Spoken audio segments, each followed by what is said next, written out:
The aim of Black Mental Matters is to tell experiences with honesty.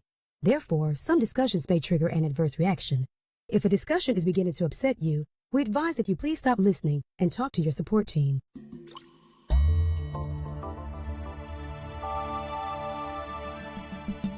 Ladies and gentlemen, boys and girls, here we are once again back in Black Vince the Voice and Makeba, Coach Makeba Reed Johnson. How you doing, Makeba? I'm doing pretty good, Vince. How are you doing this evening? I'm doing real good. Well, see, you always want to say it's evening, it's morning, it's Friday. Girl, it's every day, every time, wherever you are. It's 5 o'clock somewhere. So let me get a sip of water about that. You scared me. But no, happy evening to you as well. And thank you again. It's Black Mental Matters, the podcast designed to eradicate stigma in the community.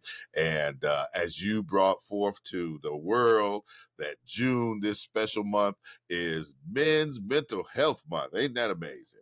Yes. And I love that on the heels of what you and I were speaking about earlier with just the importance of paying attention to men's mental health, because you all have a completely different set of circumstances that you all, have to adhere to and that shape your mental health experience. And that's what we're going to talk about today in the scope of skilled trades, education, and job and career. So it's going to be really exciting to have this dialogue. Well, I'm excited. I'm calling it, Makeba, the grind and the mind, men, work, and mental health. Because, ladies and gentlemen, there ain't no doubt it's a strong correlation that exists between having a good job for us fellas and positive mental health. It's no doubt. The research consistently shows higher job satisfaction is associated with lower rates of depression, anxiety, and other mental health symptoms.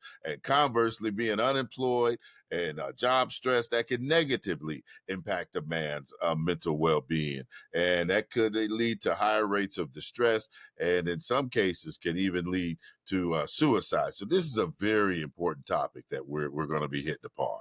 Yes, it absolutely is, especially like in this economy where, so many individuals have education that they've gone out there and gotten, and now they're not employed where they want to be. And, they're experiencing student loan debt that's crushing a lot of individuals. So this is going to be really exciting to have this conversation to really show men some hope with this whole mental health thing, because it really comes down to identity when it comes to men, particularly Black men, as far as how they move and see themselves in the world. That's right. We got these masculine thoughts of ourselves, emphasizing I can do it myself. I'm winning. I'm a winner. And that'll play a role in how we experience and express our mental health, not only in the workplace, but at the house, in the home, out in public, everywhere. It's almost like it defines, the role of the meaning of in life for us sometimes. And when you're not able to find something that's satisfying, it makes you feel like you're, taking care of the business. It can really, really be. And, I've seen it. You've seen it. We talk about it, but there is a solution, right? Mm-hmm. There is a solution, and that's what we want to bring to you today. And I'm excited. I know you're excited because we have got Mr. Solution coming up, the man with the plan. I'm talking about none other than Norman, the HVAC man. What can I say?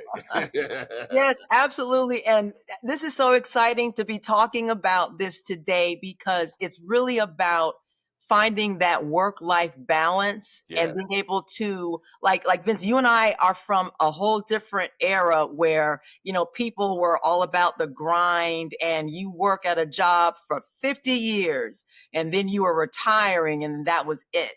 And, now we are now realizing with younger people that there's an emphasis on work-life balance. There's an emphasis on mental health in the workplace. And that's what we're going to be talking about with Norman Johnson and the skilled trades and just all of the opportunities that are out there for Black men. Now, I like the way you just kind of, got back into the groove, but that I know that smile is big inside of you. What an accomplished gentleman that we're going to be talking to here in just a moment. He's your husband, Mr. Norman Johnson, and has been recognized, in fact, for the work that he's done in the skills trades arena. Yes, no, absolutely. Yeah, he's actually been in skilled trade for about 35, 40 years. He actually started off at Atlanta Technical College where he graduated in 1985 with a degree in residential heating, air conditioning, and refrigeration.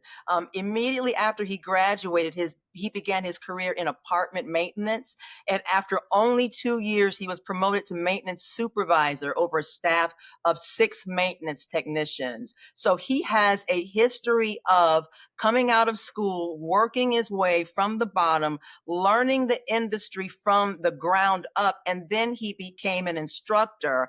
And then he came all the way back to Atlanta Technical College, where he serves now as chairperson over skilled trade. And he's also doing some really dynamic things on his own as an entrepreneur in the Black community with higher education and mentorship. So I'm really excited to have him on as our guest today, Vince. All right. Well, thank you so much for sharing. We're going to come back to you in a moment, Makeba. But ladies and gentlemen, stay right there. When we come back, it's none other than Norman Johnson. You stay there.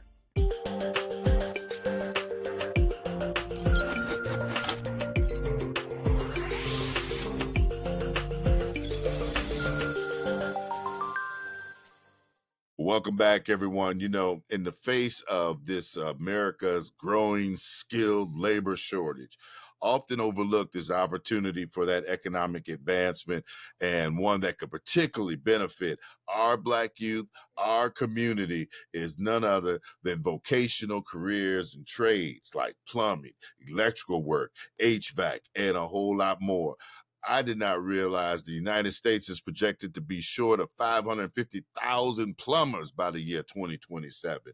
It is a lot that can be done in this world, brothers, to get out and have a career that is not only pays you well, but man, much satisfaction. And that's why I'm so excited once again to bring to you, it's Makeba's man, none other than Mr. Norman Johnson. How you doing, Norm? I am doing great, man. I am doing great, and I'm just totally honored to be on the Black Mental Matters platform, and you guys, you and Makeba, just watching you throughout the years, and watching different episodes of your podcast.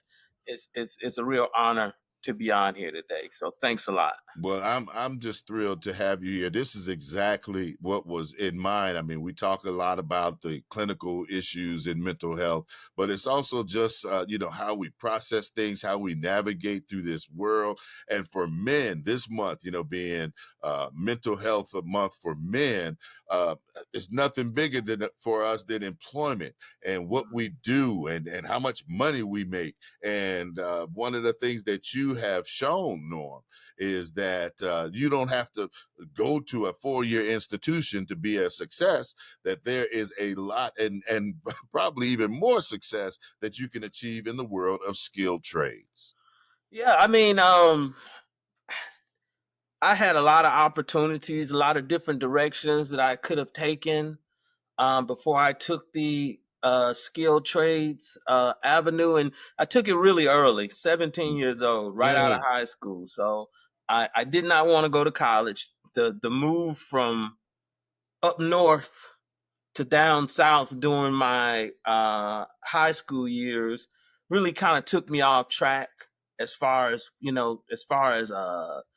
education was concerned. I mean, I didn't want to go do a 4-year college right off the bat. Now, granted, I always thought I would have. I thought that I would do the time at Atlanta Area Tech. At the time is now Atlanta Technical College, but when I entered into it, it was Atlanta Area Tech, and basically people just looked at them as trade schools. And it was a 2-year program. I figured I would do that 2-year program and then go to college. That's what I had in my mind. But Atlanta Tech, really equipped me for for our society and for, the job, just for the job market. It just really gave me what I needed. And I kept being able to build upon it. So it just kept me moving. So the choice that I made at 17 years old, because it was my choice, and my parents didn't take me up there. They didn't see the school until I was up there for almost a year or so. I went in and checked myself in. I went up to the school, paid my little fee, and enrolled into the air conditioning program.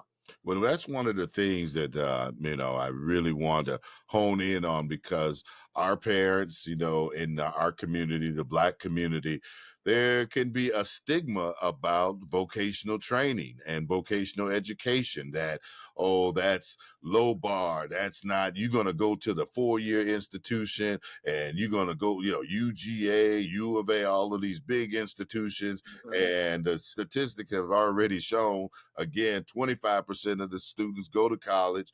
Out of that, 75% drop out the first year. And out of that, all of them end up with a large student loan debt on their backs after that. But by at least exposing and being exposed to or exploring the skills trades, because it's vast. It's not just one thing or the other. There are lots of opportunities in that world. Yeah, it really is. And we just had a graduation a couple of days ago, and I just had went through my old folder where I keep all my things at, and I recognize that, you know it's been literally 40 years since I graduated from Wow. Atlanta Tech. I still Wow. have my handout from my graduation ceremony, 1985. So just watching the industry change and morph, into what it is today, and being able to look at it now, you know but back then you didn't really look at your mental health in 1985. I didn't really put that into my toolbox as far as things to work on. So now, from a teaching standpoint, fast forward to now, being in the field for over 40 years, and teaching over 30 years, to understand mental health, and to be able to deal with my students and understand some of the things that they're going through. That's something that I wish that I would have had when I was in school. To the air conditioning and heating systems, they're they're closer friends to me than the managers and supervisors and customers, because they're straightforward. You do what you're supposed to do with them, they're going to work. But when you're dealing with your mental health is at attack. And I won't say attack, but it is challenged every day. Every person, when you run into people, when there's confrontation, when there's misunderstanding, those are things that, if your mental health is intact, and if you understand what's going on, could really help. But as far as the skill trades and the opportunities that are involved in them, and in this renaissance that we're going through, it's a beautiful thing. And I think especially young Black men should take full advantage of it. Oh, it's wide open for them. Currently, I'm told that there's only 6% of those working in the trades are Black men. 6%. 6%.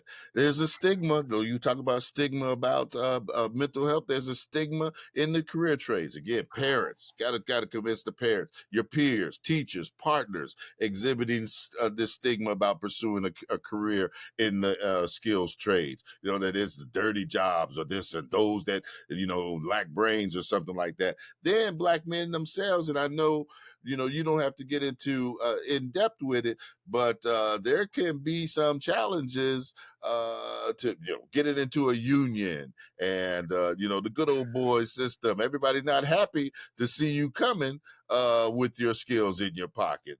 There's a big need for diversity and inclusion within these trade organizations. Am I wrong? Oh no, you're not wrong, but they're having to change because of the need. You know, all of the big companies that I would say we had problems getting jobs at. I mean, those companies now, arms are wide open. You Yes. know, I've started 2 programs at Atlanta Tech. I Mm. started one out for a gas technician that's just for Atlanta Gas Light, and we also have a program, poll workers, through Georgia Power, which is also under my department, that me and my dean actually put together and started, you know, for the state technical school system. So you like a pioneer here in the Atlanta area. You really are, and I mean it's kind of hereditary. Did you know? Now I'm gonna blow your mind. The pioneer in the field of refrigeration, Thomas Elkins. You Mhm. heard that name, right? Yes. The celebrated engineer and inventor in HVAC systems. What's his name? David Crossway, right? Yep. That was Charles correct. Robinson Coffey established the first black-owned aeronautical school in the United States. And Wow. then the first black student at Greer College, a trade school for electricians, was a Charles Stewart III. Yeah. Brothers early on realized that this could be a life-changing experience for them. And the numbers, I mean, proved themselves. The earning potential. Listen, ladies and gentlemen, last year, master plumbers saw their median pay rise to $82,700. That's a Wow. 21% increase. I already said we're going to need about 500,000 more. If that toilet don't flush, It's who gotta you going happen. who you gonna call? Electricians ranging from 74,000 to 143,000. It's summertime. I got to call Norman or one of his students when this air conditioner is not kicking in my house and I'm up on the second floor or third floor of a 3-story house. Guess what? These opportunities, folks, are here for our young people, and that's what we really want to just drive into our community. Let them know the arms are open. Uh-huh. All you got to do is come in, and people like yourself, man, I applaud you for opening that door and welcome them with open arms. I really appreciate that. And to tap on what you was just talking about, it's funny that you mentioned, these people who did these great things, in skilled trades in the air conditioning field. But I had a real probably like this was probably like the early 2000. No, this was the late 90s, and I met a mogul, a contracting mogul, who was in skilled trades. And here it is, I was in skilled trades and I never heard of him. Mm. And his name was H.J. Russell. Oh. And I did some work for him. He actually came up to the school looking for somebody who had done some work, who was working with me, who disappeared. And the guy had done some air conditioning work for him and didn't finish. Mm. And it was at one of his restaurants, and he came up there looking for him, and I didn't know where the guy was. I was looking for him too because he was an instructor, and he just kind of disappeared. And he gave me his card, and I was like, okay, thank you. He was like, well, if you could finish it for me, I would appreciate it. So I was like, okay, cool. And I showed somebody the card, and they was like, oh, so he sent one of his representatives. I said, no, the guy who gave me the card said his name was H.J. Russell. Yes. And they were like, H.J. Russell, you know who that is? Yes. And I was like, no, I do not. And to find out his story, going to Tuskegee, because Tuskegee was a technical college. Mm. He took up wall plastering. And I'm like, wait, hold it. This man became a multi-millionaire Multi. from wall plastering? Mm-hmm. I say we don't even plaster walls anymore. Now there's sheetrocking walls. But when he first started, and just to find out his story of building his first house at 13 years old and actually being able to have conversations with him, and seeing the possibilities of what skilled trades could do. Yes. It was like, wow. And And I always ask, and I ask my students every semester when I get new students and I'm talking, I ask them, I said, do y'all know who H.J. Russell is? They go, no.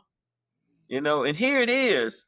In his book, he talked about he was the only person that Martin Luther King wouldn't let go march with them, because he was the one who was bailing them out. He was the only one who owned property and was able to bail them out. And this was a skilled tradesman, but we don't know anything about that. So it's sometimes we have to look at ourselves and go, why aren't we promoting our people? Why do we have to wait till somebody else build a monument in Atlanta and put something up about him, you know, as much as he's done? But once again, he's all skilled trades, but he was a heck of a businessman also. Well, it's obvious, man. It's not just about individual success. That's one of the things, you know, this is not zero sum and all. When more of our Black youth, parents, ladies and gentlemen, enter these fields, entire communities benefit. Local owned plumbing and electrical businesses, HVAC, they can serve their communities. It keeps the money circulating locally and potentially hiring other community members. That's what you're all about. That's so correct. And just on another note, one day we was doing some work we was getting some work done at the school, and they had to bring an electrical contractor, and it was a company, and they came in, and the guy said, I remember when they got up there, he said, I remember you. And I was like, remember me? Remember me from where? He said, I took electrical here. And I was like, oh, okay. But now he has this big electrical company. And one day I rode by it by mistake. It's over in College Park. And he always told me it was in College Park. And I rode by it. He has a standalone building. He has like 12 trucks. And him and his friend started this business right from Atlanta Tech after they finished the electrical program. And I was like, wow, man, that is unbelievable. You know, just what you can do. And I tell my students, though, you know, we're talking about, you know, huge, you know, success stories, which are H.J. Russells and Brown Electrical companies and companies like that. But even when my students, you know, get a job, you know, they was in school for 2 years, and then they tell me, hey, Johnson, I got a job. I'm starting off at 28 an hour. I go, wow, man. You know, and he was like, hey, man, the fast food job that I was working is gone now. And now they're launching themselves into a career, and the possibilities, you know, are endless. Yes, endless. H.J. Russell, again, just an icon in our community. More need to know his story, and I mean now it's carried on by his children. They have his fingerprint is on the entire skyline of Atlanta, out there at the airport. It's just amazing. So my thing is my personal pet peeve is, because I always hear about when older men, my age or older, we always talk about, man, when I was in school, we had shop, we had auto mechanics, we had painting, we had all these different things, these classes, these vocational training classes right there at the high school. And you rarely hear about that at all these days. Right. You know? I mean, it's as quiet as it's kept. The person who designed and oversaw the building of Atlanta Tech was a Black technical school principal. He was over at Carver. His name was Cleveland Denard. And he actually he designed the building, oversaw the project, and he was into skilled trades. And that was in 1968. You know, he did that thing. And there's a lot of that in Atlanta, but we don't highlight it. You know, we know if it's not entertainment or sports, you know, or, you know, in those realms, or if you're not a doctor, lawyer, or Indian chief, you really don't get that, the platform, or people don't see you. But there are a lot of skilled trade millionaires in Atlanta, you know, and it's the starting point of it is any technical school, you know, in the state of Georgia that you know that you can apply to. And my class ranges from 17 to 70. You Yes. know, the age group is wide. Now, when I went to school, I was the only young person in my class. You know, I was the only 17-year-old in the class. But now, today, you know, the with the opportunities, the class is diverse. And the cool part about the class being diverse, and it works better now for some reason. The young people tend to listen to the older people in that space. You know, the older people would be telling them, "Hey, look, you know, y'all need to get this. I'm telling you, if I would have got this when I was your age, you know, life would have been a lot different, you know, Yes. for me." So it's a right now. I enjoy watching that process. I Yeah. enjoy watching those students come in on the first day, and then I enjoy watching them at graduation, and then I enjoy when they come back, you know, and tell me how good they're doing, or I run into them out buying parts and stuff like that. It's a real boost to your feeling. It's like, wow, it's good to know that, you know, I I did something, you know, I stood up in front of the classroom, I did my routine, I did my stand up, and somebody really grasped onto it and was like, "Oh man, I can do this."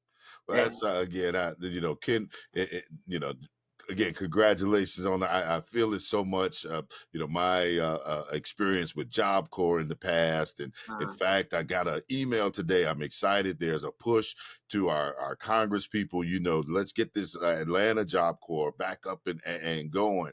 But as you say, you know, to see the results, and I saw so many results from these young people taking the vocational training classes. And let me drop this nugget on you, parents and potential vocational training superstars out there. You can't be outsourced. You can't be AI. mm, That's not going to take your job ever.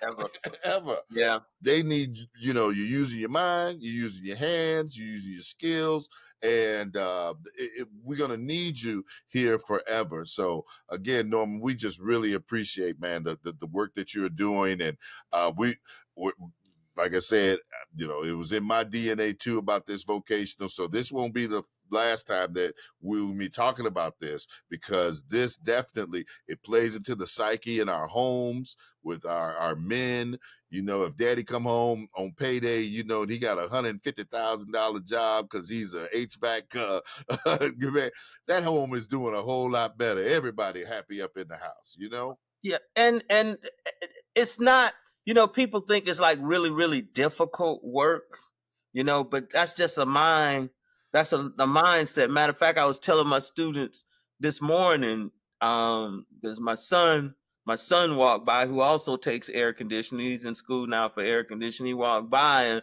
we were just talking, and they were like, "Oh yeah, you know, he's probably been helping you, you know, all, you know." And I said, "No, not really." I say he's just really getting into it now. And I said, they said, "Well, who used to help you?" I always say I used to do it by myself. And I said, now every once in a while, both of my sons would come and help me, like put the units in the attic or help me lift something. But after they would finish that, they would leave, and they were like, "Oh man," they would just leave you like that. How'd that make you feel? And I was like, well, it didn't really make me feel anyway, because I really feel a form of relaxation when I'm putting like a whole unit together. And my students laugh at me sometimes because I tell them, I say, you know, when you fix something, man, it's God-like. Yes. I said, you know, when you go somewhere and it's not working, I said, I get that feeling of satisfaction every time I fix something. I said, it doesn't go away. It doesn't feel, it's not like now I don't really look at it the same way. But if I go somewhere and this person unit is not working, and then I go there and I fix it, even before I get the money. Now I want the money too.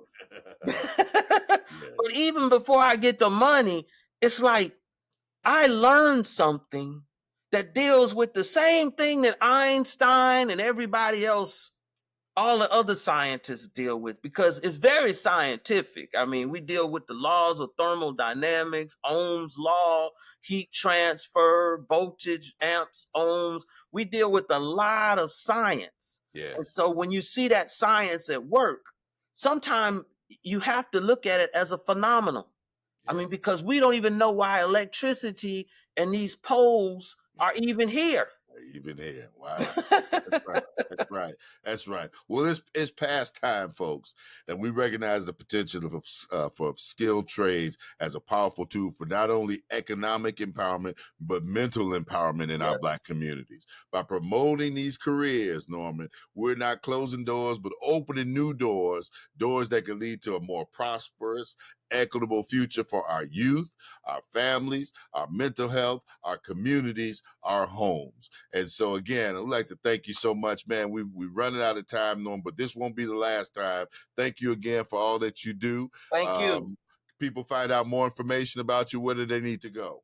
Well, they can actually go to my website, normanjohnson.com. Norman Van Johnson? normanvanjohnson.com. normanvanjohnson.com. Or you can go to, if you just want to look at the programs, you can go to atlantatech.edu and just look under, air conditioning. And that's a start. And that's I always suggest people start at a technical school. Yes. I always say, get that foundation. Yes. Get that little piece of paper that says that you've been professionally trained. Yes. So if it ever comes up, if you get a job and it comes up that they want a graduate from an accredited technical school, don't get me wrong, there's some good technicians out there who've never been to school, but if they're in a job, if they're in the job market and that human resources says what they're looking for is a graduate from an accredited technical school, you could have been working at MARTA or Atlanta Public Schools in the air conditioning department, and then that job comes available where you can move up, and you can't because you just don't have that one little piece of paper. So I always tell people, take the proper steps, enjoy the process. But just like you're trying to tell all these people, and I just want to reinforce it, that especially for young people, time is on your side. If you start this thing at 17, 18, 19, and in your 20s, you just have a vast opportunity. I I'll say this and I'll be done, but I work with people, with degrees out the yin yang.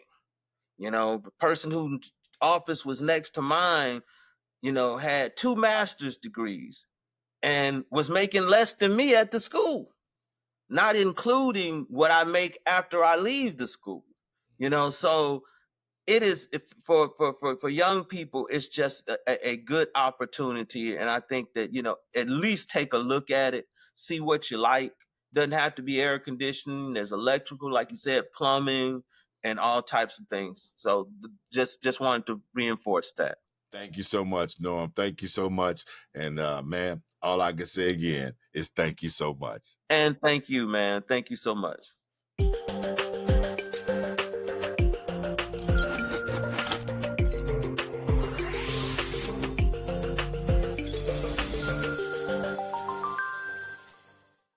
First of all, Makeba, I just want to thank you for sharing Norman with us, and what information for our men during this month, Mental Health Month for Men.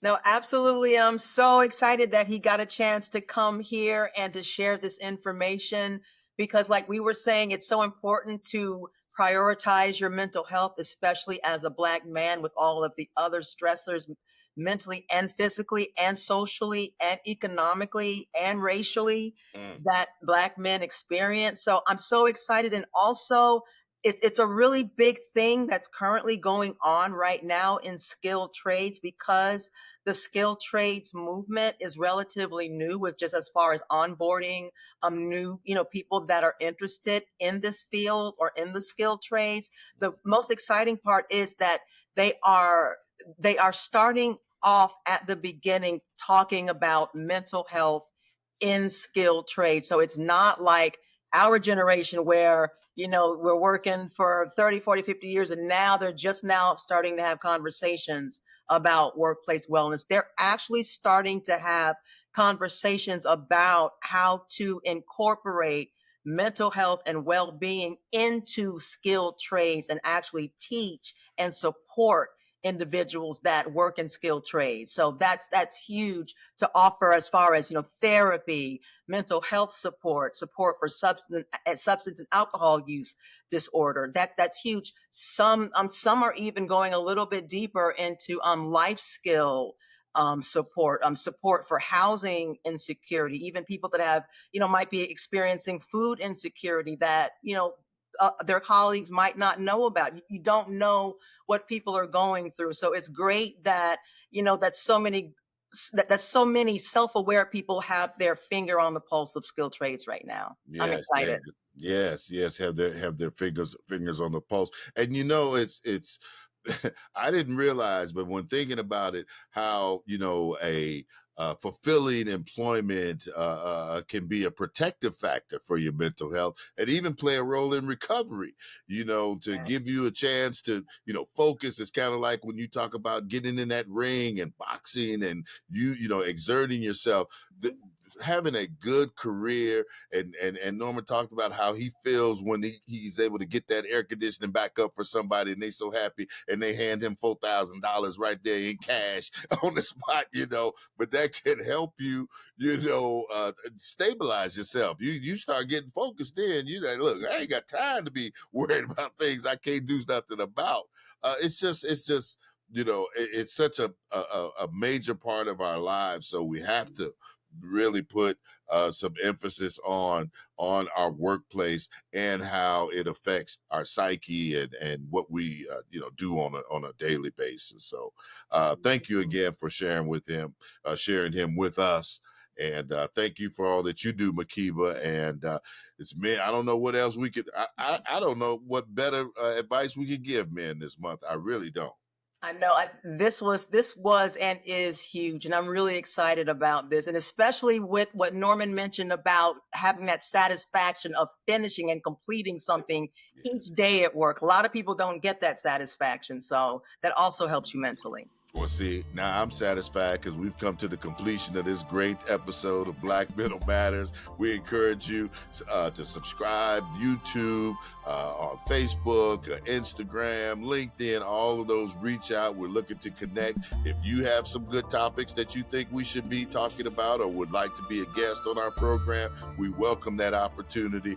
We love you all. Thank you so much, Makeba. Thank you, Norman. You all take care. We'll see you next time.